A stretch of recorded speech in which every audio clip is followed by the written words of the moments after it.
Good day, viewers. This is Tech Mag TV News. My name is Stephanie Truter, and these are the headlines.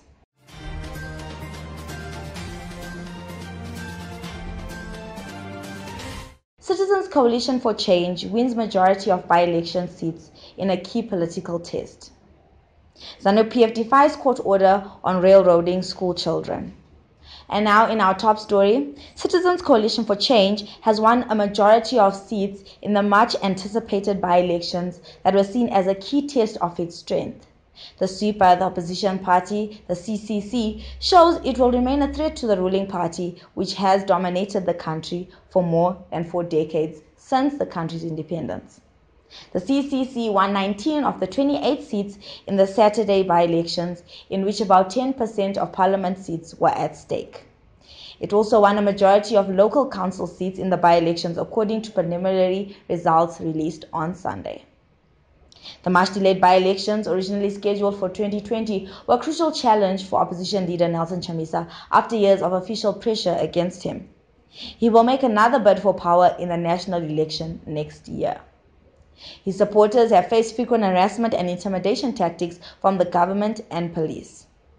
President Emmerson Mnangagwa, in his final rally before the by-elections, vowed that his party will rule forever. In the lead-up to the by-elections, Zimbabwean police had banned several of the opposition party's rallies and arrested dozens of its supporters. At campaign rallies, several opposition supporters were killed or injured by suspected Zanu Pf supporters.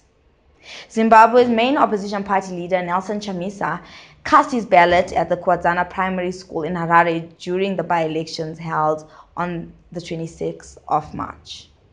Until this year, Mr. Chamisa's opposition party was known as the Movement for Democratic Change, or MDC, but he was forced to create a new party in January after a series of controversial court rulings that allowed a small breakaway faction to take control of the party.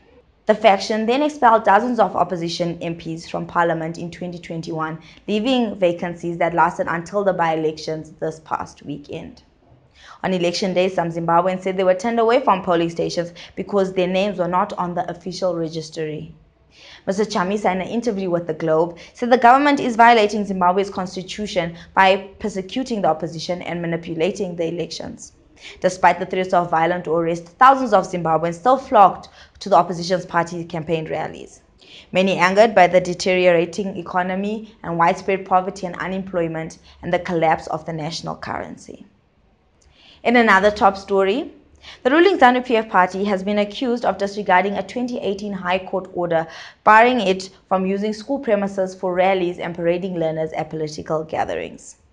In 2018, Masvingo High Court Judge Justice Joseph Musfusire barred Zanu Pf from abusing learners after Veritas on behalf of the amalgamated Rural Teachers Union of Zimbabwe. School children were, however, seen at a rally recently addressed by President Emmerson Mnangagwa at the St. Mary's in Chitunkwiza. Political analyst Vivid Gwede accused the ruling party of infringing the rights of learners. Primary and Secondary Education Ministry spokesperson Taungana Ndoro said the critics should challenge Zanu Pf in court. Plumtree hospital workers have expressed concern over the safety of expecting mothers at the institution. A senior employee at the hospital made a statement saying that they were having about 6 deliveries a night without any cleaning done, as well as the absence of general hands which are needed for every shift, with no cleaning done until the next day. The employee went on to state that this issue has been going on for almost 4 months. Contacted for comment, District Nursing Officer Joe Ganunu declined having received complaints from the hospital. And now in our regional news, the leader of an anti-migrant protest movement in South Africa, which has gained momentum in recent months, was arrested on Thursday, police have said.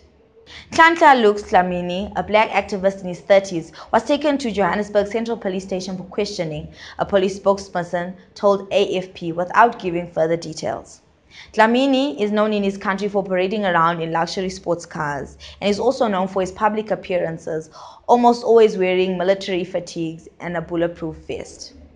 The arrest drew criticism from members of his movement who use social networks and social media to threaten to intensify their activities. Since January, demonstrations called Fight for the Future of South Africans and against migrant workers have been held regularly in several cities. Protesters have visited shops to demand the foreign employees accused of stealing South African jobs be fired. These rallies have so far been led to tensions but no violence. The country has seen 3.9 million foreigners out of nearly 60 million inhabitants, according to official statistics. The continent's leading industrial power struggles with 35% unemployment but attracts mainly African migrants. Heavily armed men attacked the airport in Kaduna, a major city in northwestern Nigeria, killing a security guard and temporarily halting air traffic, authorities and security sources said this Saturday. The attack was repelled by security forces, Kaduna State Security Commissioner Samuel Arwan said on Twitter. This is the latest violence blamed on gangs known locally as bandits, who plague the northwest and central parts of Africa's most populous country, where they loot, kidnap and kill residents. Soldiers stationed in and around the airport returned fire and repelled the attackers, which was reported. The bandits unfortunately killed an airport employee who raised the alarm when he was spotted. Security personnel have done their utmost to prevent the bandits from entering the airport since last night.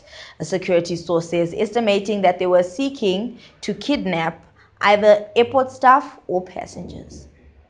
And now in our international news, global oil prices have fallen as China starts to implement a citywide lockdown in Shanghai, an important financial and manufacturing hub.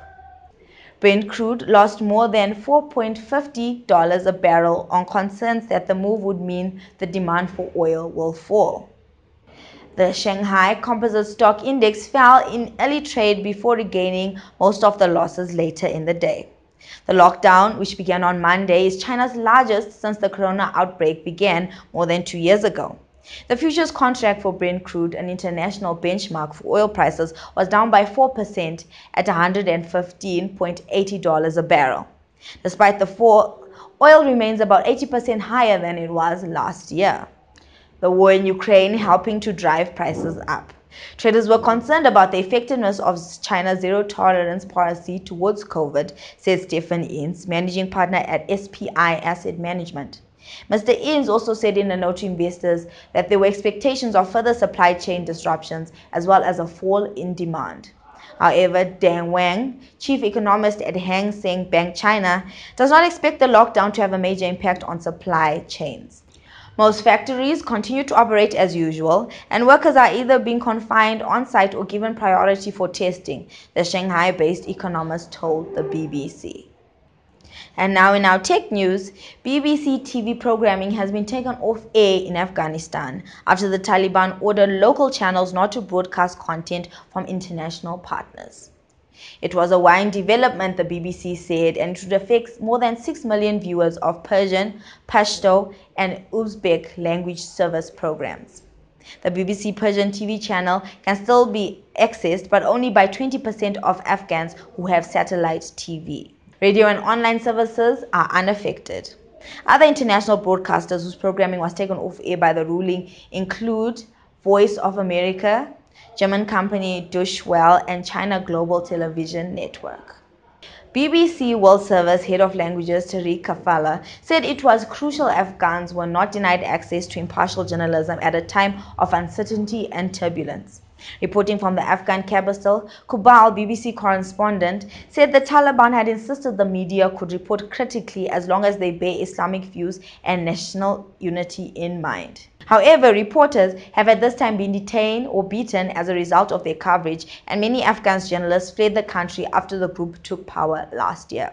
And now in our technology news, Zimbabwe's telecommunications operator Tel1 has launched its fourth performance-optimized data center at Mazoe Earth Station in a bid to strengthen the capacity to provide cloud services such as virtual private servers, web and mail hosting.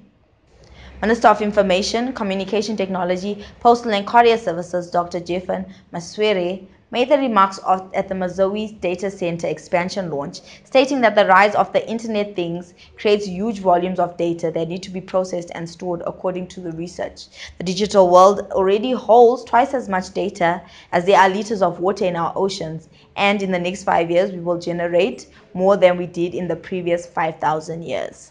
He went on to state that Africa alone needs up to 1,000 megawatts and 700 facilities to meet the demand for data centers, with the expansion of the Mazoe data center being a firm foundation for the implementation of the National Development Strategy 1, which requires that they set up a sound digital economy. Data centers are an essential IT infrastructure underpinning economic development, supporting pillar sectors like financial services, telecommunications, and other industry sectors. They are also key driving forces to catalyze the development and adoption of e-businesses, digital government, and smart city solutions that rely heavily on highly reliable and efficient computing facilities for technologies such as cloud computing, artificial intelligence, big data analytics, Internet of Things, and 5G, amongst others. This has been TechMag TV News. Please share, like, and subscribe as we keep bringing you more top stories. See you next time.